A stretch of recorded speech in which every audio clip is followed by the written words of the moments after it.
दोस्तों, आज की इस वीडियो में मैं आपसे 7 सबसे मेजर फाइनेंशियल मिस्टेक्स के ऊपर बात करने वाला हूं, जिसके कारण से हम में से ज़्यादातर लोग रैट रेस, एक एवरेज लाइफ या फिर कहे मिडिल क्लास या फिर पुअर लाइफ जीने को मजबूर होते हैं और कभी भी फाइनेंशियल फ्रीडम हासिल करके जीवन का वो आनंद नहीं ले पाते हैं जो आनंद वो लेना चाहते हैं। तो यहाँ पे बात करें सबसे पहले सबसे मेजर फाइनेंशियल मिस्टेक के बारे में, तो वो है यहाँ पे dependency on single source of income. जी हाँ, आप देखेंगे तो ज्यादातर मिडिल क्लास या फिर एवरेज लाइफ जीने वाले लोग हमेशा एक ही इनकम सोर्स के ऊपर डिपेंड होते हैं। जैसे कि ज्यादातर लोग यहाँ पे एक ही जॉब के ऊपर डिपेंड होते हैं, जॉब से सैलरी मिलती है, इनकम आता है और घर चलता है। और अगर किसी वजह से वो नौकरी छूट जाती है तो वहाँ पे उनका जो इनकम सोर्स है वो बंद हो जाता है और फिर उन्हें यहाँ पे जितने दिन तक दूसरी नौकरी नहीं मिलती है उसके लिए उन्हें लेना पड़ता है उधार और यहाँ पे वो एक ट्रैप में फंस जाते हैं। अगली नौकरी ढूंढो और पहले पुराना लेवा उधार चुकाओ और अगर फिर पैसे कम पड़े तो एक नया उधार लो और बाद में एक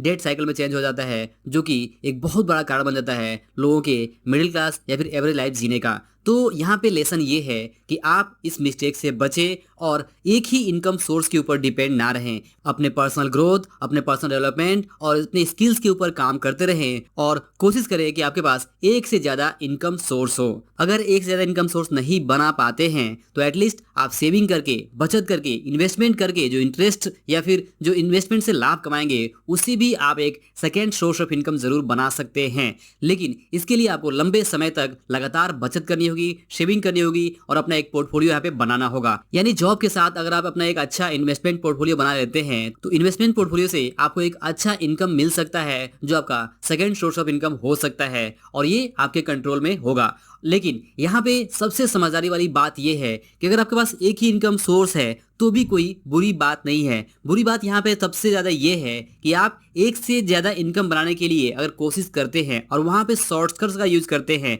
जैसे कि लॉटरी, गैम्बलिंग या फिर कुछ गेमिंग एप्स या फिर कुछ शॉर्टकट तरीके या फिर क्रिप्टो ट्रेडिंग या इस तरह की बहुत सारी चीजें होती हैं जो अगर आप करते हैं तो आप यहाँ पे एक अलग ट्रैप में फंस सकते हैं और जो आप फर्स्ट सोर्स से आप पैसे कमा रहे हैं, जो आप जॉब से पैसे कमा रहे हैं, वो सारे पैसे आपके इस दूसरे गलत तरीके से जो आप कमाने की कोशिश कर रहे हैं वहां पे सारे पैसे आप गंवा सकते हैं। तो इसमें कोई भी समझदारी नहीं है कि आप एक तरफ कमाएं और दूसरी तरफ गंवाएं, और वो भी क्यों? क्योंकि आप सेकंड सोर्स ऑफ इनकम बनाना चाहते हैं। तो यहाँ पे आप अगर एक ही इनकम सोर्स के ऊपर डिपेंड रहना चाहते हैं तो उसके ऊपर ही आप रहिए, कोई दिक्कत नहीं है, लेकिन कभी भी इस तरह की गलत चीजों में, शॉर्टकट्स में ना जाएं। और दोस्तों, इसके बाद जो दूसरा मेजर फाइनेंशियल मिस्टेक है जिसके कारण से ज्यादातर लोग मिडिल क्लास ट्रैप में फंसे रह जाते हैं वो है यहाँ पे increasing expenses with an increase in income. जी हाँ, जैसे ही आमदनी बढ़ती है वैसे ही या उससे पहले ही हमारे जो खर्चे हैं बढ़ जाते हैं। फॉर एग्जाम्पल, मान लीजिए कि अगर आपको साल में दिवाली पे बोनस मिलने वाला है तो आपके पास उस बोनस को खर्च करने का जो प्लान है वो पहले से ही होता है। और इस तरह से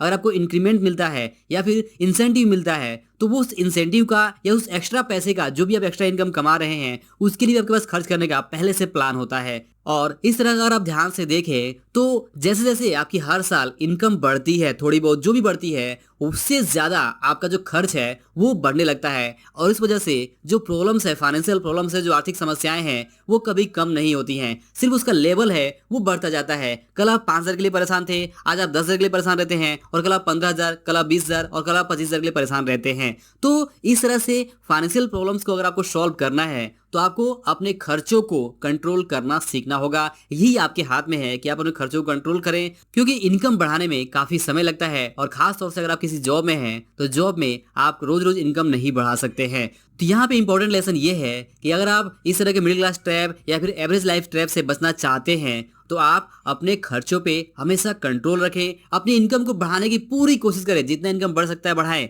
लेकिन खर्चों को कंट्रोल रखना ही होगा, तभी आप इस ट्रैप से बाहर निकल सकते हैं, रेट रेस से बाहर निकल सकते हैं। और दोस्तों, इसके बाद जो तीसरा मेजर फाइनेंशियल मिस्टेक है वो है बैड डेट एक्यूमुलेशन। जी हाँ, बैड डेट का मतलब यह है कि आप इस तरह के लोन्स लेते हैं, इस तरह के कर्ज लेते हैं, इस तरह के उधार लेते हैं, इस तरह से क्रेडिट कार्ड को यूज करते हैं जिससे कि आप कोई संपत्ति नहीं बनाते हैं, बल्कि आप वो पैसे लेते हैं, उधार के पैसे लेते हैं, लोन के पैसे लेते हैं और सिर्फ कुछ दिखावे की चीजें खरीदते हैं जिससे कि आपकी लाइफ कंफर्टेबल हो सके, जैसा कि अच्छे फोन, अच्छे गैजेट्स, या फिर कुछ अच्छी चीजें घर के लिए, या फिर आप कोई फंक्शन करते हैं, कोई पार्टी करते हैं और कुछ ऐसे सेलिब्रेशन करते हैं जिसमें कि आपके सारे पैसे यहाँ पे खर्च होते हैं और आप इस तरह से बैड डेट्स यानी कि क्रेडिट कार्ड्स के, पर्सनल लोन के या फिर दूसरे लोन्स लेकर आप इस तरह से एक बैड डेट एक्यूमुलेट जब कर लेते हैं तो आप एक डेट साइकिल में फंस जाते हैं। और एक बहुत बड़ा रीजन होता है जिससे कि बाद में आपकी जब कमाई होती है तो आपको इस बैड डेट्स को पहले चुकाना होता है और ये साइकिल है वो रिपीट होने से आप इस रैट रेस में फंसे रहते हैं।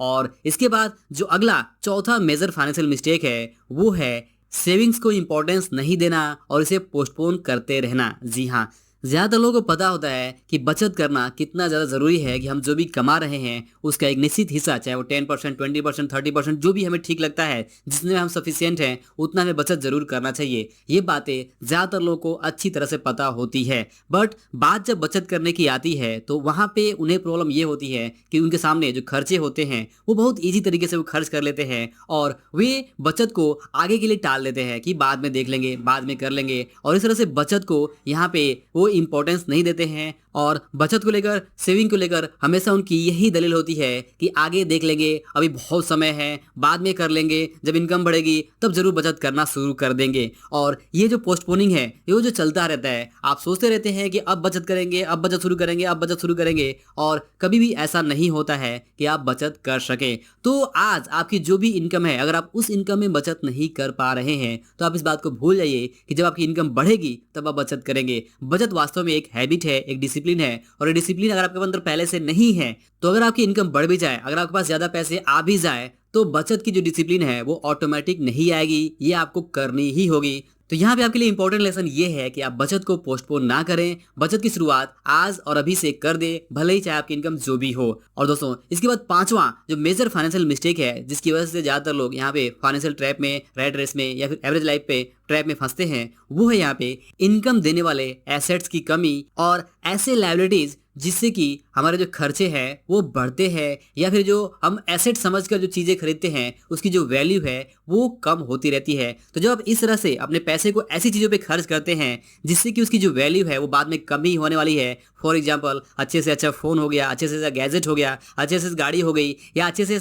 ऐसी कोई चीज़ हो गई जो आप आज खरीद तो रहे हैं बट उसकी जो वैल्यू है लगातार गिर रही है, तो इस तरह की चीज़ें खरीदने से आप जाने अनजाने लायबिलिटीज यानी कि दायित्व बना रहे हैं और यहाँ पे आप एसेट बिल्ड नहीं कर रहे हैं। तो जब आपके पास इनकम देने वाले एसेट्स की कमी होती है और लायबिलिटीज ज़्यादा होती है और आपके जो खर्चे हैं उस लायबिलिटी की वजह से बढ़ते हैं, तो ये एक बहुत बड़ा ट्रैप होता है जिससे कि लोग मिडिल क्लास लाइफ या फिर एवरेज लाइफ या फिर रेड रेस में फंसते हैं। तो यहाँ पे लेसन ये है कि आप इस तरह की गलती से बचें और ऐसी चीजों पे पैसे ना खर्च करें जिन चीजों पे पैसे खर्च करने से उसकी जो वैल्यू है वो फ्यूचर में कम होती रहे। और दोस्तों, इसके बाद जो छठवां मेजर फाइनेंशियल मिस्टेक है वो यहाँ पे बैड हैबिट्स का होना। जी हाँ, चाहे आप स्मोकिंग हो, ड्रिंकिंग हो, गैम्बलिंग हो, या फिर सबसे बड़ी बात शो ऑफ की बीमारी हो कि आपको अपने घर, परिवार, दोस्तों, रिश्तेदारों को दिखाने के लिए कुछ चीज़ें खरीदनी है, तो ये भी एक अपने आप में बैड हैबिट्स ही है। तो चाहे आप ड्रिंकिंग करें, स्मोकिंग करें या इस तरह की कोई भी बैड हैबिट्स का अगर आप करते हैं तो इससे भी आपके जो खर्चे हैं वो जाने अनजाने आपके बढ़ते हैं। आप ऐसे लोगों के साथ उठते बैठते हैं जो कि लाइफ स्टाइल उनके साथ आपको मेंटेन करने के लिए आपको बहुत ज़्यादा पैसे खर्च करने पड़ते हैं। तो बैड हैबिट्स की वजह से आपकी सेहत तो खराब यहाँ पे होती ही होती है, लेकिन इसका जो इम्पैक्ट है वो आपके फाइनेंशियल लाइफ पे भी पड़ता है, आपकी सोच पे पड़ती है, आपके माइंडसेट पे भी पड़ता है और आप उस ट्रैप से कभी बाहर नहीं निकल पाते हैं। तो जब तक आपके पास बहुत ढेर सारा पैसा ना हो जाए बहुत ज़्यादा खर्च करने के लिए, तो आपको इस तरह की बैड हैबिट्स का पालन नहीं करना चाहिए। हाँ, आपने ज़रूर फिल्मों में या और यहाँ पे टीवी सीरियल्स में या अलग अलग चीज़ों में देखा होगा कि लोग यहाँ पे अच्छे जो होते हैं वो कूल तभी लगते हैं जब वो ड्रिंक करते हैं या फिर उनके पास कुछ ऐसी चीज़ें होती हैं जब वो शो ऑफ करते हैं। बट ये सिर्फ फिल्मों के हद तक ठीक है। रियल लाइफ में अगर आप ध्यान से देखें तो ऐसी चीज़ करने वाले लोग अक्सर एक ट्रैप में फंसे होते हैं, उनका माइंडसेट भी सही नहीं होता है, उनकी मानसिक हालत भी सही नहीं होती है, और इस तरह से चीज़ें अगर आप भी करने लगे तो आपकी मानसिक हालत सही नहीं रहेगी और फाइनेंशियल स्टेबिलिटी, फाइनेंशियल फ्रीडम तो भूल ही जाइए। आप इस ट्रैप से अगर फंसते हैं तो आपके पास जितने पैसे हैं वो भी यहाँ पे जा सकते हैं। तो यहाँ पे लेसन यही है कि आप इस तरह की बैड हैबिट से जितना हो सके आप दूर रहें। इसके अलावा जो सातवां मेजर फाइनेंशियल मिस्टेक है जो ज़्यादातर लोग करते हैं वो है स्टॉप लर्निंग, या फिर कहें उनका जो माइंडसेट है वो विक्टिम माइंडसेट को डेवलप कर लेना। जी हाँ, ज़्यादातर लोग ऐसा सोचते हैं कि उनकी लाइफ में जो कुछ भी हो रहा है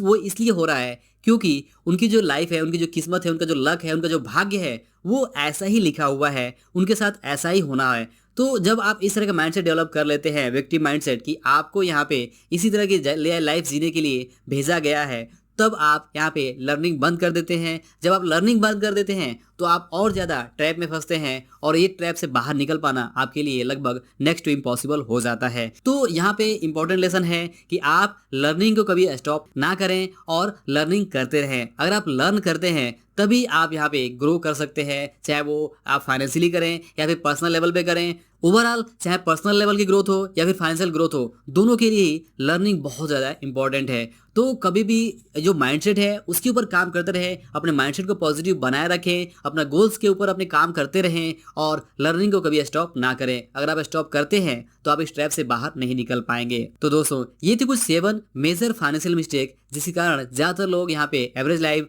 रैट रेस या फिर मिडिल क्लास लाइफ में फंसे रहते हैं। तो जैसा मैंने इस वीडियो में बात किया आपसे कि इससे बचने के लिए या फिर यहाँ पे लेसन क्या है, तो आप इस लेसन को सीख कर आप इन ट्रैप को जरूर अवॉइड कर सकते हैं। यही है रैट रेस से निकलने का सिंपल रास्ता कि आप इस तरह की मिस्टेक से बचें। और मिस्टेक से बचने के लिए जरूरी है कि आपको पता हो कि मिस्टेक्स क्या है और किस तरह के मिस्टेक्स आपको इस रैट रेस में फंसाते हैं। तो आई होप कि वीडियो और लेसन आपको जरूर वैल्यूएबल लगा होगा। वीडियो पसंद आया हो तो इसे लाइक और शेयर जरूर करिए। अंत में इस वीडियो को देखने के लिए और हमारे साथ जुड़े रहने के लिए आपका दिल से बहुत बहुत धन्यवाद।